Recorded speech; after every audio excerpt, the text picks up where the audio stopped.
Long, long ago, in a time when the world was still young, there was a deep, sprawling forest. This wasn't just any forest. Here, the ancient trees whispered secrets to one another on the breeze, and the wind sang soft, gentle lullabies that could soothe even the most restless of hearts. It was a magical place, truly. If you walked quietly enough, you might see the tiny glowing bugs that twinkled like fallen stars. Or perhaps you'd spot the rare purple squirrels, their coats the color of twilight, as they leaped from branch to branch. And the flowers. The flowers were the most playful of all. If you tickled their petals, they would burst into silent, shimmering giggles. It was a forest teeming with life and wonder. But even in a place so full of light, there was a shadow. Deep, deep inside that forest, tucked away where the sunlight dared not tread, there was a place no one ever went. The animals, with a shiver in their voices, called it Silent Shade. Silent Shade was a mystery. It remained dark and somber, even when the morning sun bathed the rest of the forest in a golden glow. The air there was heavy and still. No one knew for sure what lived in its depths. Some of the older animals whispered tales of a giant bird with feathers made of pure silver, resting on a branch of eternal night. Others spoke of a sleeping shadow, a being so ancient it had forgotten how to wake up. Whatever it was, everyone agreed it was a place to be avoided. But one bright, sunny afternoon, a little girl named Mimiri, who lived in a small village nestled at the edge of the woods, wandered into the forest. She wasn't looking for adventure, and she certainly wasn't looking for danger. Her heart was set on a much more important mission. She was looking for her cat, Pupchu. Pupchu wasn't just any cat. He was a tiny, fluffy kitten with the most adorable orange-tipped ears and a meow so loud and demanding,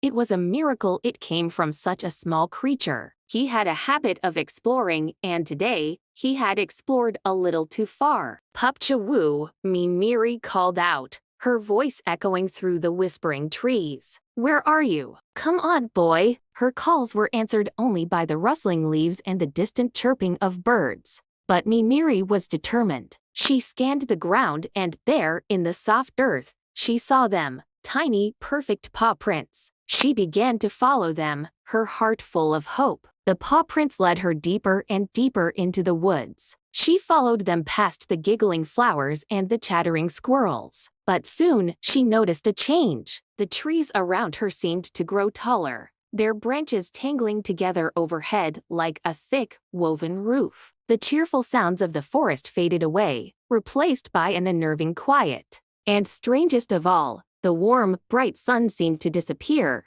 as if a curtain had been drawn across the sky. A shiver ran down Mimiri's spine. The air was cold and still. She had, without realizing it, walked right into the heart of Silent Shade. Here, the leaves didn't giggle when she brushed past them. The wind didn't sing its gentle songs. It was just still. So very, very still. It felt like the whole world was holding its breath. She took a hesitant step forward, her own footsteps sounding loud in the silence. And then she heard it, a faint, desperate sound cutting through the quiet. Mew! It was Pupchu. His meow sounded small and scared. Without a second thought, all fear vanished from Mimiri's heart, replaced by a surge of relief and love. Pupchu, she cried, and she started to run, pushing past drooping ferns and shadowy bushes. She found him huddled at the base of an enormous, gnarled tree, and there was something incredible happening. Pupchu's own fur was glowing softly in the darkness, casting a faint, warm light around him. But as Mimiri scooped him into her arms, she realized something was wrong. She wasn't the only one who had noticed his glow. Behind Pupchu, floating in the still air, was a small, round light. It hung there, perfectly suspended, pulsing with a soft, gentle energy. It looked like a tiny, personal moon, lost in the middle of the woods. Mimiri stared, her eyes wide with wonder. This had to be the secret of Silent Shade. And then, the light spoke. Yes, it actually spoke. Its voice wasn't loud, but it was clear, like the chime of a tiny, crystal bell. You have come with a warm heart, it said, its voice filled with an ancient, gentle wisdom. You are not afraid. Mimiri blinked, clutching Pupchu a little tighter. She found her voice, though it came out as barely a whisper. Are you the light? The light seemed to bob in the air, a soft laugh echoing around them.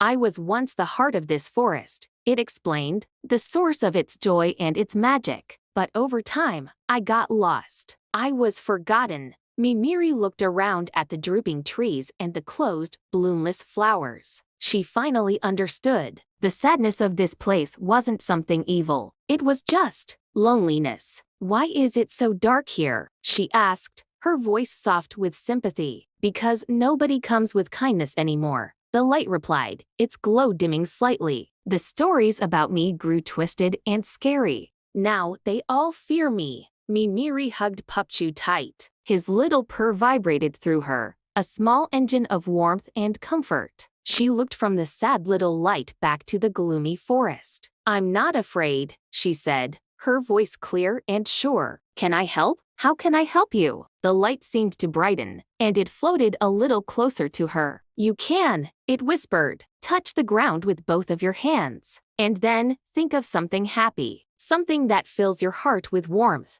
Mimiri nodded. She gently set Pupchu down, and he rubbed against her legs, still glowing faintly. She knelt on the cool, damp earth and placed her palms flat against the ground. She closed her eyes, taking a deep breath. She thought of the taste of the warm, sweet rice cakes her mother made on festival days. She thought of the feeling of swinging higher and higher on the old mango tree in her village, her feet kicking towards the sky. She thought of her grandma's soft, humming song, a melody that always made her feel safe and loved. She poured all of that warmth, all of that simple, pure joy, from her heart and into her hands. And then boom! It wasn't a loud noise, but a sudden, brilliant expansion of light. A soft, golden glow erupted from where her hands touched the ground, spreading outwards like ripples in a pond. The forest was transformed in an instant. The drooping trees straightened up, standing tall and proud once more. The flower buds, which had been clenched tight, burst open in a riot of color.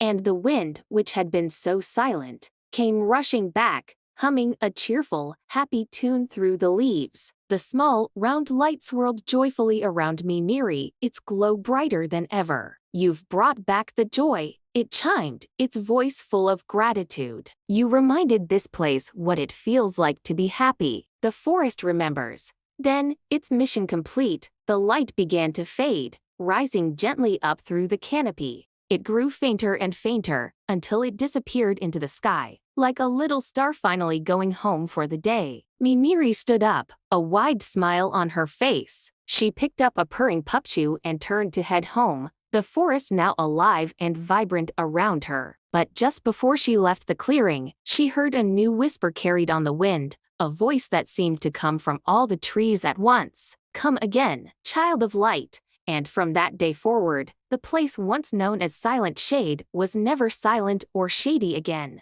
It became the most joyful part of the forest, always filled with light, laughter, and the memory of a kind little girl. Thank you so much for joining me on this magical journey today. If you enjoyed this story, don't forget to like, subscribe, and hit that notification bell so you don't miss our next adventure. See you soon!